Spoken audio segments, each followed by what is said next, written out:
How many times have you heard of meditation, about a practice that it's only for religious people? What about that you needed to be seated a certain way in order for you to meditate? Or that you need to be in a certain state of mind?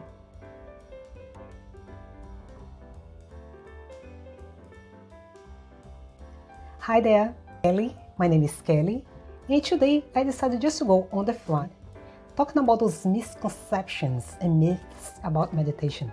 And I've been practicing meditation for years, and I've heard a lot about that. And then I noticed that those myths are actually what prevent people to engage in this magical transformational practice. So I decided just to do something a little on the fly here.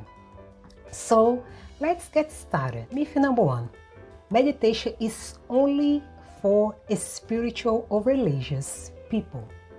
For me, this is one of those biggest misconceptions, if not the biggest one, because meditation, even though they have its roots in the ancient Indian religion, well, anybody can benefit from meditating.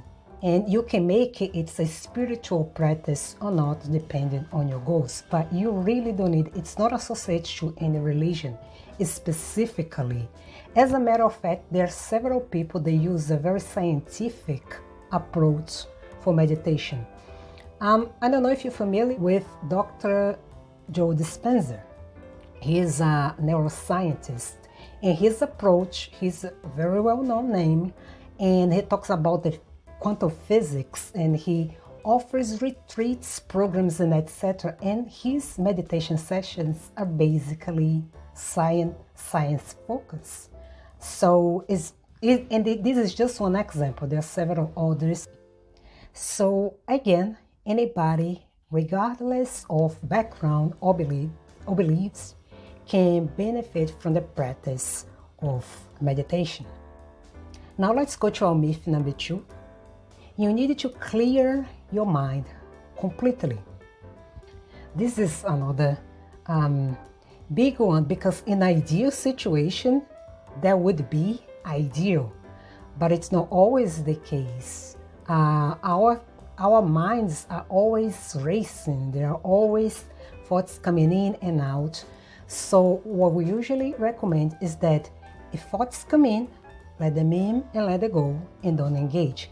As a matter of fact, there is one type of meditation, that thoughts meditation, that you don't really engage, but you observe the thoughts passing through. That's one type of meditation as well. But I know that this can be a challenge, especially for beginners meditators, but even advanced meditators as well. They will have thoughts coming in and out, and it's pretty normal. Let the thoughts in, let them go. You just don't need to engage, and you focus on whatever you need to focus. I like to focus on the breath because of the benefits of the breath overall, and then it's easy in terms of the meditation practice when you focus on the breath. Myth number three: meditation requires a lot of time. Oh, that's another big one. Another big misconception. So that's because while long sessions, meditation sessions, can be very beneficial, you can also take advantage of the wonders of meditation in a short amount of time. You can benefit is 3-5 minutes. So the key here is basically consistency in practice. So the time, whether it's an hour, 30 minutes, 20 minutes, 15 minutes, it doesn't really matter. In my case, I practice 20 minutes in the morning, 15 minutes in the evening, but it is something that I've been doing for years, and it is something that it makes me feel good. So that's the way that I go about, but you really don't need to make yourself or make something very a rigid practice in order for you to really engage in meditation. Myth number 4, you need to sit cross-legged on the floor. Well, although this was the way that traditional meditation is started, you really do need sit in a rigid position in order to meditate, because you can meditate anywhere. You can be seated, cross-legged or not. You can lie down, you can sit in a chair, you can even walk. So the ideal position for you to meditate is the position that it's comfortable for you, for your reality. So you just don't need it to look for a very rigid posture to meditate. You really don't need this at all. Myth number 5. Meditation is an escape from reality. Actually, this is the biggest misconception, because meditation is not an escape for reality. It's actually the other way around. It's a practice that allowed you to cultivate the present moment awareness, and allowed you to develop this healthy relationship with your thoughts and emotions. Myth number 6. Meditation is only about relaxation. While relaxation is a powerful benefit of meditation, this is not the only one. Meditation offers several benefits for our physical, emotional, psychological well-being.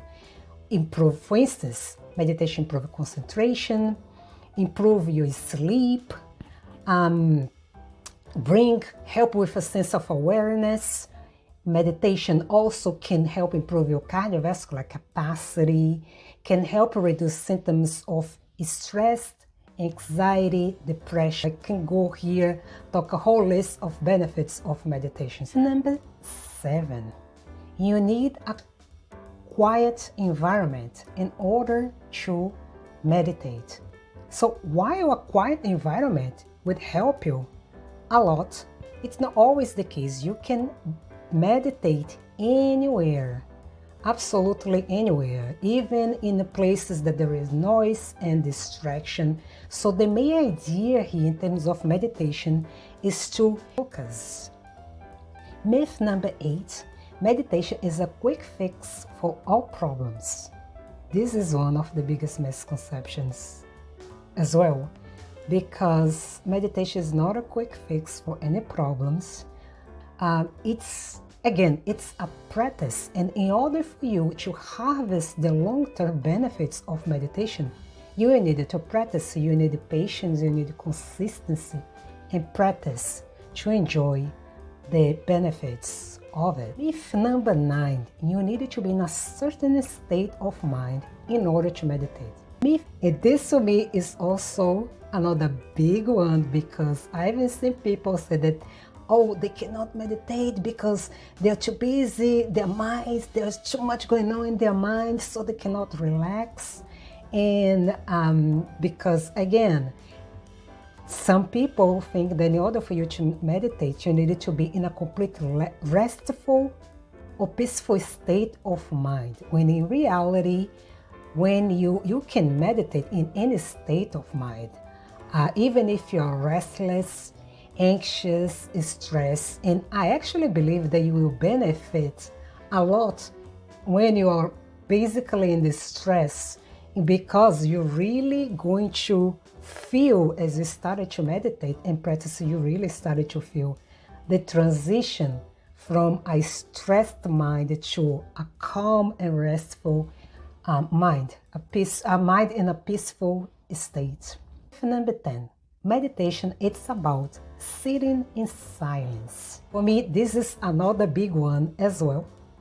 That is because there are several modalities of meditation.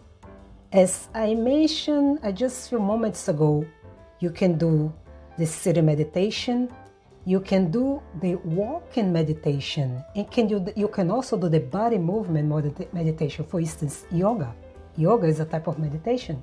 Tai Chi is also a type of meditation. So, and within that, we have several types of meditation. So you really do need to be sitting. Again, meditation doesn't need to be a rigid, stifled practice. It's a practice that you can incorporate in your life the way that you feel. It's easier for you, for your style of life, your schedule, and things that you do. And I do find that it is a very easy practice to incorporate in your everyday life because you really don't need anything. You don't need any material, you don't need to pay to buy anything in order to meditate. You basically just need yourself and focus on the present moment and take a dive inside yourself in order to meditate. So this is what I have for today, the 10 myths about meditation. And in case I miss anything, if you have any other myths or misconceptions that I miss, feel free to put in the comments. I would love to hear and learn more about that, because there are always some myths coming up. But other than that, if you like this content, would like to see more, don't forget hit the subscribe button, hit the notification bell so you know the next time that I had other videos. Other than that, thank you for watching, and I see you next time.